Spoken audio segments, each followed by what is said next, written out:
Now let's talk about the function of the legs when it comes to our work for the side scissor.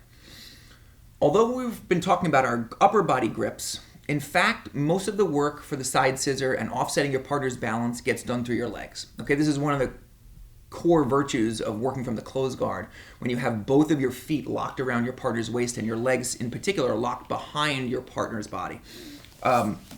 We can understand this very clearly even from half guard, where when we have a situation, let's say half butterfly guard. Half butterfly guard is a fantastic guard to play because it allows us to work from the inside position. One problem that the half butterfly guard has is that we don't really have a good way of using our legs to pull and bring our partner forward.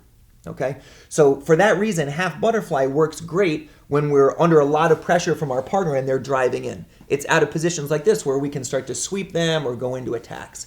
If our partner elects to back out from this position, there's not that much we can do in terms of a pure half butterfly guard. We're usually looking to build up, okay, and start to change levels, and then from there draw our partner back in.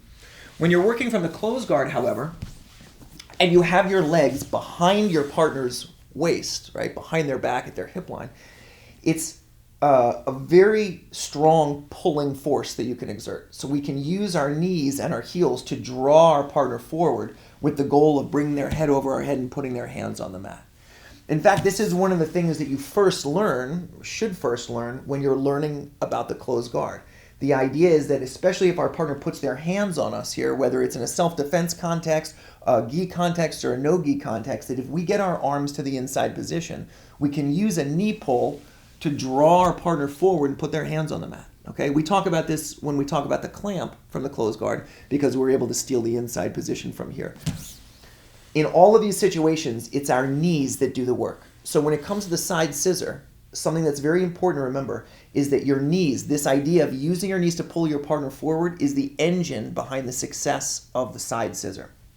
When we start from a 2-on-1 wrist grip like this, if I want to draw Placido forward, bring him towards me, I can't just rely on the strength of my arms. Make your body strong here. If I just pull, even with two arms, this is not that efficient, it's not that effective, and against a much stronger person, it's not going to work. Okay, I'm going to get tired before I succeed.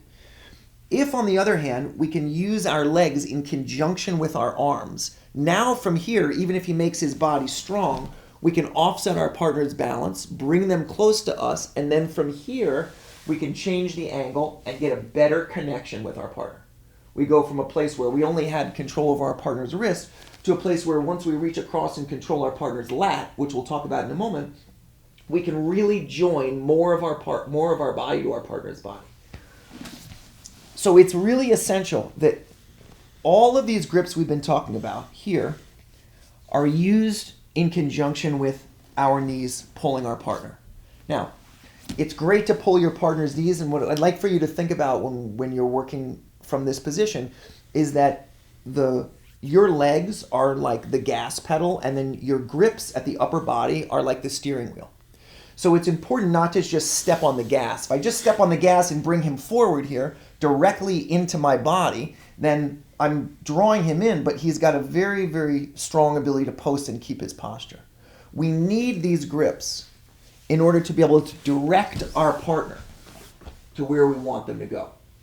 So, just as in a car, you'd never mistake the steering wheel for the gas pedal, when we're in the closed guard, we never want to mistake using upper body grips for the power of the knee pull. The knee pull is where all of the power comes from. So, once again, when we're in this position here and we're playing, whatever grip I manage to get, I'm only going to be so successful at pulling his arm with my arms. It's not until you really start to use your knees that you're going to actually find some success in using the side scissor. So, whenever you're in the guard, you should always be very active with your legs. We use the knee pull, drawing our knees to our chest. And this is the thing that allows us to really be successful when it comes to achieving our three objectives. Number one, moving our partner's arm across the center line. Number two, creating an angle with our hips. And number three, working for head height.